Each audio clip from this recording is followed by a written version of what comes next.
अस्सलाम वालेकुम। क्या हाल है बच्चों? उम्मीद है आप लोग सब खैरियत से होंगे।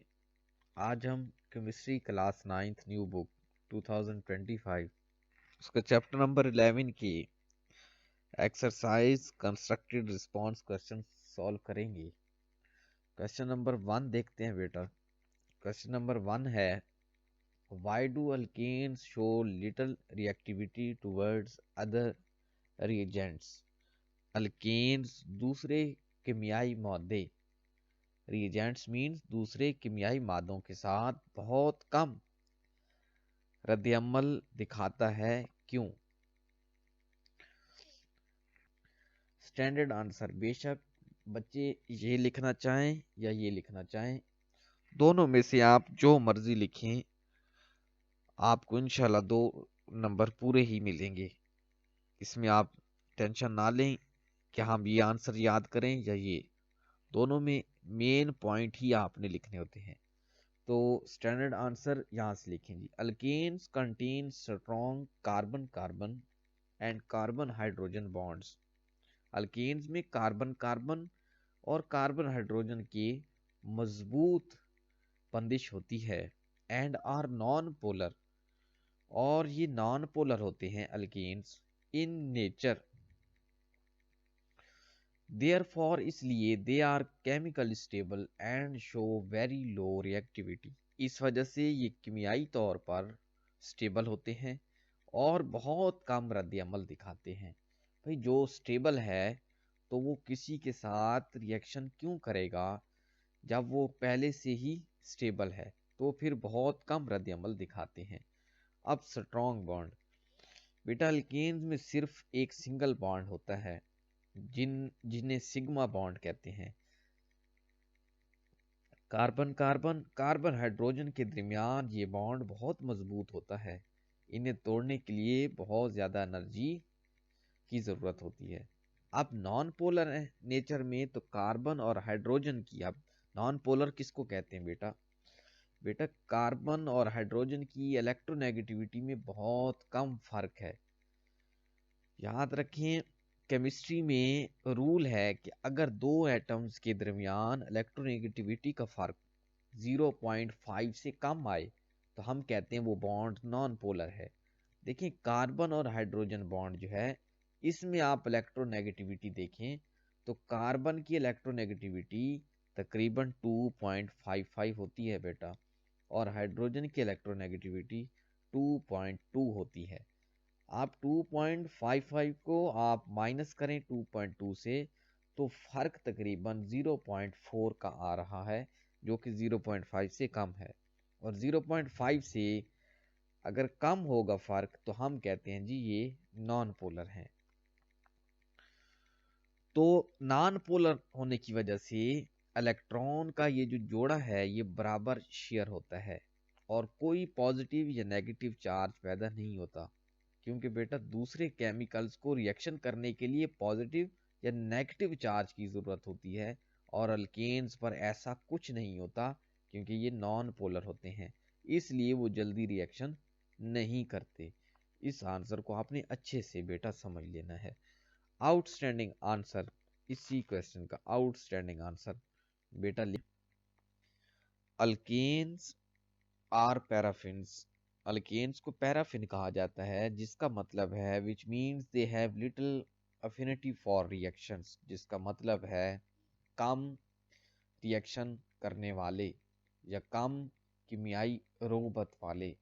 इन alkanes the valency of carbon atom is fully satisfied by single bonds with carbon और हाइड्रोजन एटम। अल्केन्स में कार्बन एटम की वैलेंसी मुकम्मल तौर पर दूसरे कार्बन या हाइड्रोजन एटम के साथ सिंगल बॉन्ड से पूरी हो जाती है, fully satisfied by single bond. Moreover, इसके अलावा alkanes are non polar, alkanes non polar होते हैं बेटा, अभी आपको बताया था नॉन पोलर उनको कहते हैं जिसमें इलेक्ट्रोनेगेटिविटी का फर्क बहुत कम हो। Due to, alkanes non polar क्यों है? Due to very small electronegativity difference between carbon and hydrogen. क्योंकि कार्बन और हाइड्रोजन के दरमियान इलेक्ट्रोनेगेटिविटी का फ़र्क बहुत कम होता है। देयरफॉर इसलिए alkanes are chemically stable, alkanes कीमियाई तौर पर स्टेबल हैं and show very little reactivity towards other reagents, और इसलिए वो दूसरे रिएजेंट्स के साथ कम रद्द-ए-अमल दिखाती हैं अल्केन्स। बेटा क्वेश्चन नंबर 2 देखते हैं। Why does a mixture of natural gas and air explode? कुदरती गैस और हवा का अमेज़ा जो है, मिक्सचर हवा का अमेज़ा धमाका क्यों करता है? एक्सप्लोड धमाका, वाई क्यों करता है? स्टैंडर्ड आंसर यहाँ से जी, बेशक आप ये लिखें, आपको मार्क्स पूरे ही मिलेंगे। The mixture of natural gas and air becomes highly flammable. कुदरती गैस और हवा का जो अमेज़ा है वो इंतहाई जल्दी आग पकड़ने वाला होता है। फ्लेमेबल, हाईली फ्लेमेबल, जल्दी आग पकड़ने वाला होता है। व्हेन इट कैच फायर, जब उसमें आग लगती है, energy is released very quickly, तो एनर्जी बहुत तेजी से खारिज होती है। Which results in an explosion, जिसके नतीजे में धमाका हो जाता है। बेटा कुदरती गैस जो है, नेचुरल गैस, वो अकेली हो तो जलती है लेकिन धमाका नहीं करती। जब ये हवा के साथ मिले तो ये एक परफेक्ट मिक्सचर बनाती है और आग लगने पर गैस फौरन से जल जाती है। अब तेज जलने से ज्यादा तवानाई एकदम बाहर निकलेगी। इस अचानक तवानाई के रिलीज को हम कहते हैं एक्सप्लोजन। एक्सप्लोजन हो गया, धमाका हो जाता है। ये 3 चीजें जरूरी हैं। एक तो कुदरती गैस, दूसरा हवा में मौजूद ऑक्सीजन, और एक एग्निशन सोर्स। एग्निशन सोर्स का मतलब चिंगारी या शोला। अब मिक्सचर ऑफ नेचुरल गैस, कुदरती गैस जो ज्यादातर मीथेन पर मुश्तमिल होती है, मीथेन इसको ब्रैकेट में लिखा गया, एंड एयर और हवा explodes when ignited because natural gas is a highly flammable gas। कुदरती गैस जो ज्यादातर मीथेन गैस पर मुश्तमिल होती है, और हवा का अमेज़ा आग लगने पर धमाका कर देता है, क्योंकि कुदरती गैस एक इंतहाई, natural gas is a highly flammable gas, कुदरती गैस एक इंतहाई आतिशगीर गैस है। हाईली फ्लेमेबल, आतिशगीर गैस है। ड्यूरिंग कंबस्शन, जलने के दौरान, a large amount of heat is produce, बहुत ज्यादा हरारत पैदा होती है, which cause the gas to expand suddenly, जिसकी वजह से गैस अचानक एक्सपेंड हो जाती है, फैल जाती है। दिस सडन एक्सपेंशन, गैस के इस अचानक फैलाव की वजह से, result in an explosion even in open air. Question number 3 देखें बेटा। How do you compare the melting and boiling points of inorganic and organic compounds? Organic और इनऑर्गेनिक कंपाउंड के मेल्टिंग और बॉइलिंग पॉइंट का मुवाजना करें। स्टैंडर्ड आंसर यहाँ से लिखें जी। Organic compound usually possesses lower melting and boiling point. Organic compound का मेल्टिंग और बॉइलिंग पॉइंट कम होता है than inorganic compound, inorganic compound की निस्बत। इनऑर्गेनिक कंपाउंड का मेल्टिंग एंड बॉइलिंग पॉइंट ज्यादा, ऑर्गेनिक कंपाउंड का कम। क्यों? Because the intermolecular forces between their molecules are weaker. क्योंकि ऑर्गेनिक कंपाउंड में इंटरमॉलिक्यूलर फोर्सेस बहुत कमजोर होती हैं। ऑर्गेनिक कंपाउंड जैसे हम कहते हैं जी ब्यूटेन, बेटा इसके मॉलिक्यूल सिर्फ कमजोर वान डेर वाल्स फोर्सेस से जुड़े हुए हैं, इसलिए ये कम टेम्परेचर पर बॉयल हो जाते हैं। इनऑर्गेनिक जैसे सोडियम क्लोराइड NaCl, इनके आयन्स बहुत मजबूत लेटस मतलब जाली नुमा शक्ल में, जाली की शक्ल में ये जुड़े हुए होते हैं, जैसे पॉजिटिव नेगेटिव। तो जिसे तोड़ने के लिए 800 डिग्री सेल्सियस से ज़्यादा टेम्परेचर चाहिए होता है। तो खुलासा क्या हुआ कि ऑर्गेनिक मॉलिक्यूल्स को अलग करने के लिए कम एनर्जी चाहिए है। और क्यों कम एनर्जी क्यों चाहिए? क्योंकि उनके दरमियान इंटरमॉलिक्यूलर कशिश कमज़ोर होती है। इसी क्वेश्चन का आंसर आउटस्टैंडिंग आंसर यहाँ से लिख लें। Inorganic compounds have higher melting and boiling point. Inorganic compound का मेल्टिंग और बॉइलिंग पॉइंट ज़्यादा होता है क्योंकि strong bonding because of strong bonding, क्योंकि इनमें मजबूत बॉन्ड मौजूद होता है। Whereas organic compound have lower melting and boiling point। Organic compound में मेल्टिंग और बॉइलिंग पॉइंट कम होता है due to weak intermolecular forces, क्योंकि उनमें इंटरमॉलिक्यूलर फोर्सेस वीक मौजूद होती हैं। तो अभी ऊपर आपको बेटा मैंने डिटेल बता दी थी। आप क्वेश्चन नंबर 4 की तरफ चलते हैं। Reaction of alkanes with chlorine take place in the presence of sunlight। What is the role of sunlight? Alkyne का क्लोरीन के साथ रद्द अमल सूरज की रोशनी में होता है। इसमें सूरज की रोशनी का क्या किरदार है? आंसर स्टैंडर्ड आंसर यहां से लिखें बेटा, कोई भी आप लिख सकते हैं, परेशान नहीं होना। आप लोगों को 2 नंबर पूरे ही मिलेंगे। आंसर यहां से sunlight supplies energy to split chlorine molecules. सूरज की रोशनी एनर्जी फराहम करती है जिससे क्लोरीन का मॉलिक्यूल टूटकर इनटू एक्टिव क्लोरीन रेडिकल में तब्दील हो जाता है। Which start and continue the reaction, जो रिएक्शन को शुरू और जारी रखता है। बेटा क्लोरीन आम हालत में रिएक्ट नहीं करता, सूरज की रोशनी इसे एनर्जी प्रोवाइड करता है। जैसी एनर्जी प्रोवाइड होगी तो क्लोरीन टूटकर क्लोरीन रेडिकल बनाता है। ये रेडिकल्स बहुत रिएक्टिव होते हैं बेटा, यही रेडिकल्स अल्कीन के साथ फिर रिएक्शन करवाते हैं। ये आपने याद रखना है। इसी का आंसर आउटस्टैंडिंग आंसर भी आप लिख सकते हैं।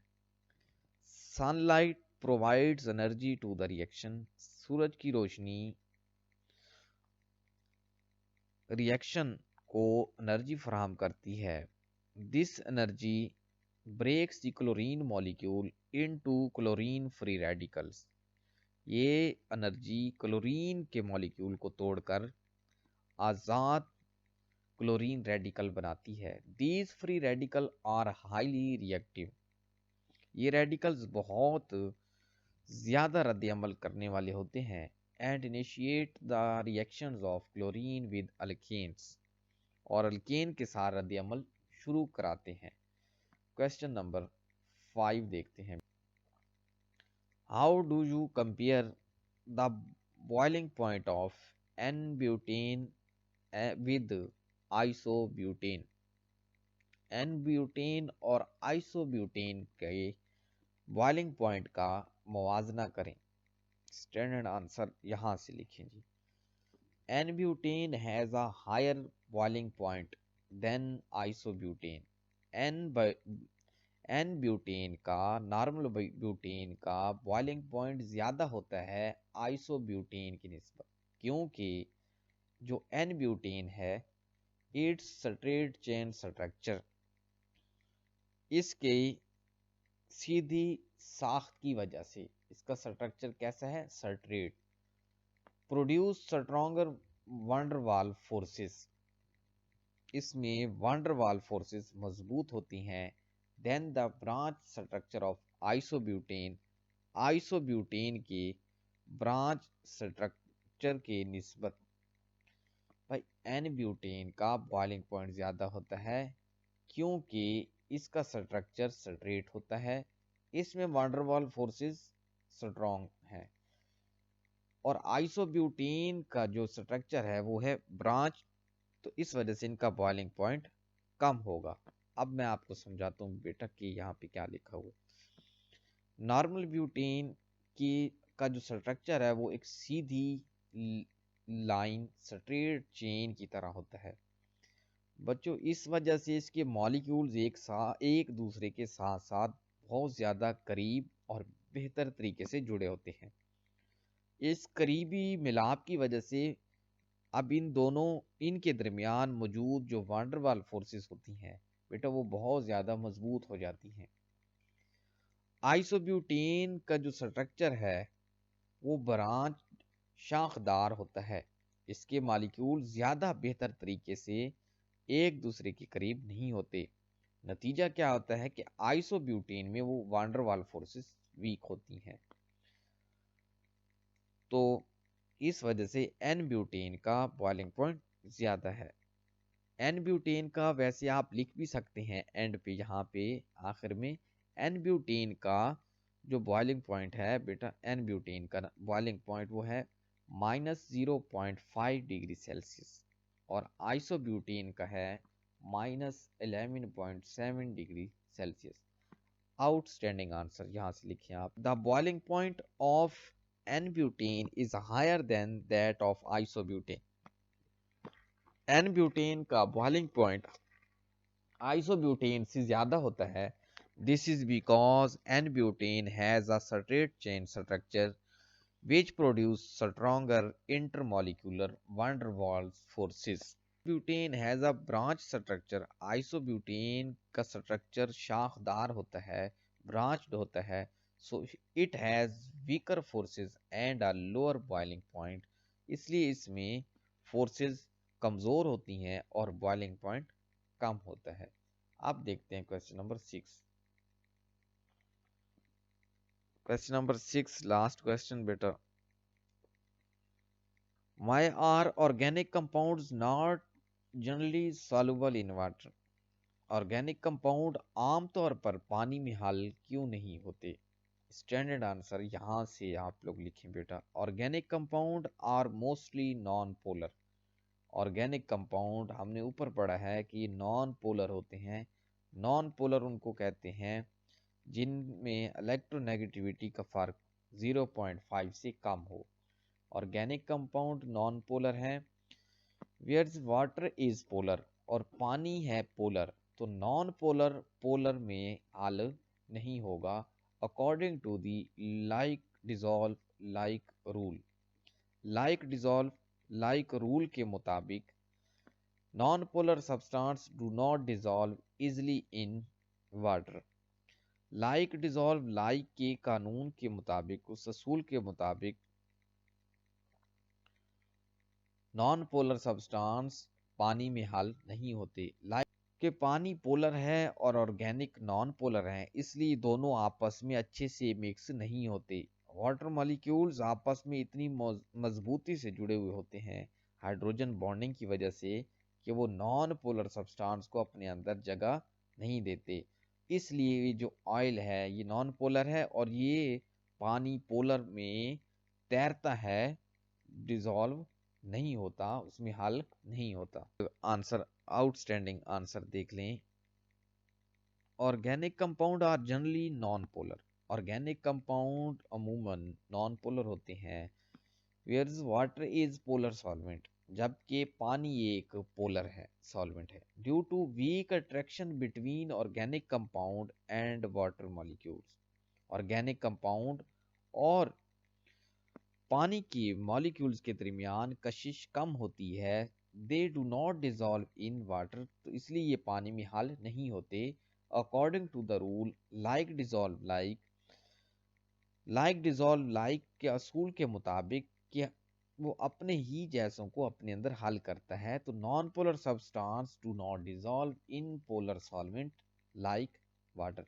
तो नॉन पोलर सब्सटेंस जो है नॉन पोलर, अब नॉन पोलर कौन से थे? ऑर्गेनिक कंपाउंड थे। नॉन पोलर सब्सटेंस जो है डू नॉट डिजॉल्व, नहीं हल होते इन पोलर सॉल्वेंट, पोलर में, लाइक वाटर, पानी में। तो बच्चों उम्मीद है आप लोगों को हमारी आज की वीडियो पसंद आई होगी। अगर हमारी आज की वीडियो आप लोगों को बच्चों पसंद आई है तो लाइक ज़रूर करें और हमारे चैनल को सब्सक्राइब करें। ओके, अल्लाह हाफिज़।